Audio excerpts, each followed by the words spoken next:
is your second class of your bridge engineering of unit 4. Let's see what we have seen in the past regarding plate girder. Introduction. It's a common type of steel bridge used for railway crossing of streams and rivers. Okay. It is simply separate span of length 20 meter to 50 meter. We could adopt plate girder bridge. When it go for continuous spans, you can use up to 250 meter. Yeah. Yes.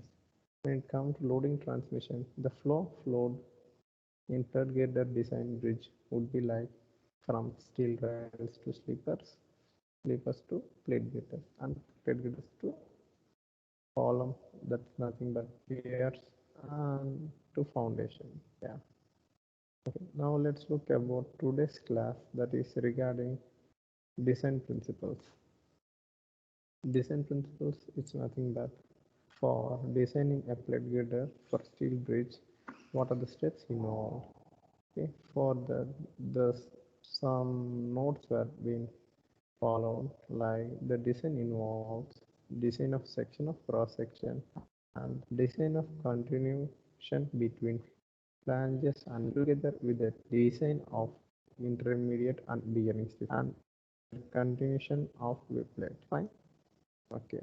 While designing, our first step is calculation of live load, dead load. The self weight of the girder is written with the formula of L plus 1, where L is nothing but span. As a second step, we calculating the impact factors. For knowing more about impact factors, we could refer IRC codebooks and IRS bridge rules for section 1.2 and 1.1. Yeah. Next, we do calculation of bending moments of plate girders and shear forces of a given span of length. Next, we go for proportioning of trial section of plate. Yeah, as I said, it's a steel bridge. Plate girders are totally made up of steel. This method we should have a definite shear that be proportioning of trial section of a plate. Only okay, the approximate depth of girders and the economical depth and the web part in step 3. Next, flange plate. I hope you all have a definite small idea regarding a flange plate, and we'll be designing about the flange plate in step 4. Okay. Yes. Next, it's a step 5, where we go for check for permissible stresses. Permissible stresses are nothing but should be confirmed that what we designed in the previous should satisfy the given loads. Okay. Next, connection between flange and web. We have separately designed flange and web both in different cases, but we should need to give a connection between both of them with the help of weld. Okay, we develop that welding connection between flange and web in step 6. Next, we go for stiffness. Stiffness. You all have a definite idea regarding a stiffness. That's nothing but to make a stiffness. When the length of a girder is, it should need some stiffness to be supported for making them stiff. Okay. The intermediate stiffness design is the part in step 7. And bearing stiffness. At part 8, here the connection between bearing stiffener and web is defined. Next, we go for lateral bearing. Here we do also design of cross beams. Hope you all understood regarding what I have taught right now. Okay, let's see how it works on.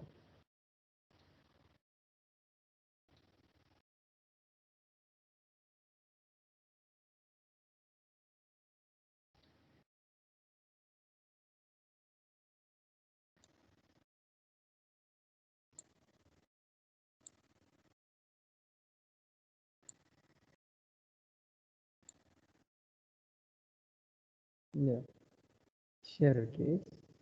Design principles In the design principles of plate girders involves section, cross section, and the design of connection between flanges and web, together with the design of intermediate and bearing stiffeners and their connections to web of the plate girder. The various design steps involved are as follows. I said right as a step 1, step 2, step 3 are as follows likewise. First, we go for computing the live load and dead load moments and shear forces. The self weight of the girder may be assumed as a formula I said for self weight 0.2 L plus 1 kilonewton per meter. As it is a load, we go for kilonewton per meter. And L is nothing but the span of the girder. Okay. Next, we do moments and shear forces after doing impact factors. So impact factor comes first, and next we go for live loads and moments shears. Here this is how we do for calculation of live load moments and shear forces after impact factors. Yes. Next we do for shield bridges as prescribed. As I said, for impact factor we do follow some codes regarding IRC codes and IRC bridge rules of section 1.2 and 1.4 respectively. Okay, fine. Next we do for approximate depth of the girder. Okay, we do that. We are going to design a girder. First we come in a way the depth of the girder, and step by step we fulfill it and design the entire plate girder. Here in the step 3 we do for step depth of the girder. Okay, it should be like L by 8 to L by 10 of the span. Economical depth is nothing but 5.5 into 3 root of m by sigma b. The sigma b is nothing but the permissible bending stresses. M is nothing but the bending moment we found before. Okay. Next, for assuming the thickness of the web as a T should be not less than 8 mm, depth of the web should be as follows by the formula D is equal to stress into tau V by tau into T, where here comes V is nothing but shear force and T is nothing but thickness of the web, and tau V is nothing but average shear stress specified as 85 Newton per mm square for mild steel, and for yield steel it is 236 Newton per mm square. This is as per IRC 24. I hope you all understood this. Yeah. Approximate flange area required is for. Now we are going to design a flange. That approximate area would be like followed by this formula: moment into sigma b dot d minus the area of web by 6. On adopting this, we will get area of a web. Flange width would be like in the range of L by 40 to L by 60. Be careful while taking the flange width in this adopted region. Fine. Next, we go for proportion section is. Now we are going to make a permissible stresses. Check for permissible stresses, as I said earlier. That would be followed with the regarding specifications of IRC 24. Next we do for connection between flange and web. It is designed to resist maximum horizontal shear. Okay, that is given by tau is equal to VA by bar by I. I is nothing but moment of inertia.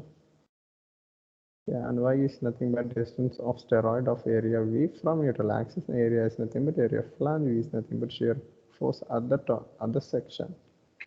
Next we do for 7. Step 7 is nothing but spacing of intermediate stiffness is given by C. Now we are going to calculate C. That's nothing but distance between the intermediates, spacing of intermediates. That is followed by the inertia. That is equal to 1.5 d cube t cube by c cube. C is nothing but we found earlier spacing between the intermediate stiffeners. Okay, and it is followed by some. Furtherly, I said it is followed by connection of intermediate stiffness to web, and that is followed by end load bearing stiffness. Here we also calculate cross sections. Next, finally, it comes to lateral bracings. And these are your design principles for designing Plate girder. Thank you.